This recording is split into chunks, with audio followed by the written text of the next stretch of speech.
given that I do critical care in my clinical practice. So, no, without further ado, again, my goal today is to just tell you a little bit more about research and evaluation as part of the overall paradigm of what we'll be talking about. So why would we consider multidisciplinary science and care? So from the scientific perspective, as you see here, our paradigms have changed, at least in large part they have. People used to win Nobel Prizes for science that they dreamed up on their own. We used to fund, and while we still do in large measure, but we're moving away from it, we used to fund individuals to do research. Now we fund research programs. We fund major initiatives. Albert Einstein, as you well know here, actually got his Nobel Prize for something called the Photoelectric Effect, not special or general relativity, which he's best known for, but he dreamed all of this up from Maxwell's equations and a whole bunch of other stuff while he was working in a patent office. So that's how he got his Nobel Prize. Now, we wanted to know about the Human Genome Project, the Human Genome, we wanted to map it. We went about trying to map the genome of bacteria, fungi, tapeworms, monkeys, and humans.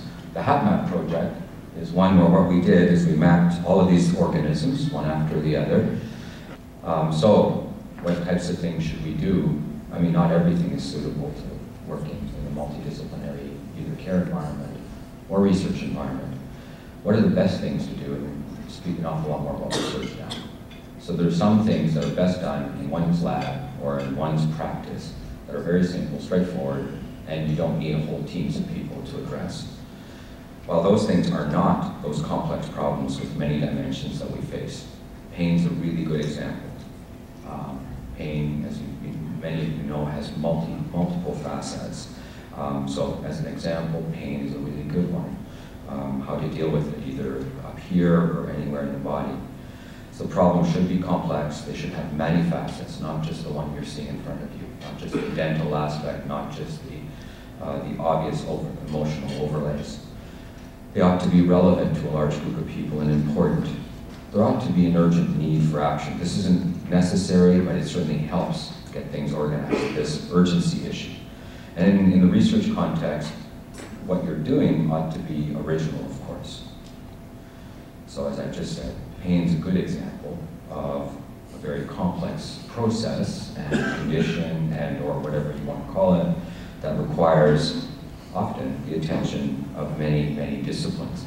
For example, there's obviously a medical or a side to the problem, a psychological, psychiatric, if you will, certainly an emotional side to the problem. Physical dimensions to pain are very, very real.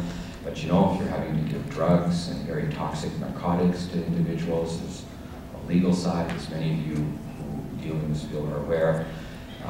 There's an immense and intense, right now, Canada is in the midst of an oxycodone called outbreak, epidemic, misuse.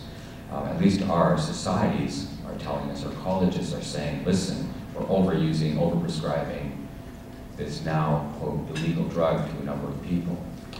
So oxycodone is the cause of a lot of death and hardship out there because it's being misused. On the one hand, it's not being used enough in some other individuals, or these narcotics are. So but you can see that there's a whole usage, legal, societal frame to some of the issues around even pain. And again, I'm speaking to the converted. That social aspect is very real. How we deal with some of these complex interventions in our society which have a negative side, is just what I've said. And the economic costs and evaluations around either the treatments, the disease, the burden of illness are also something that requires some attention. And obviously the things I didn't put down here, for example, any treatment of pain would require biochemists, engineers, molecular biologists, all of these other fields to help advance the field of developing new discoveries that will perhaps get us a better narcotic. A panacea part.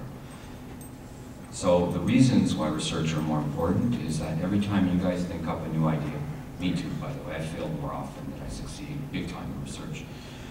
Those concepts are more often wrong than right. Now, some of you, the innovator part of our professions, typically want to convince us of the theories that they built and the things that they do. And it's great that those people are out there. The difficulty is that you have to be dispassionate at some point and say, okay, I get it, now let's test it out.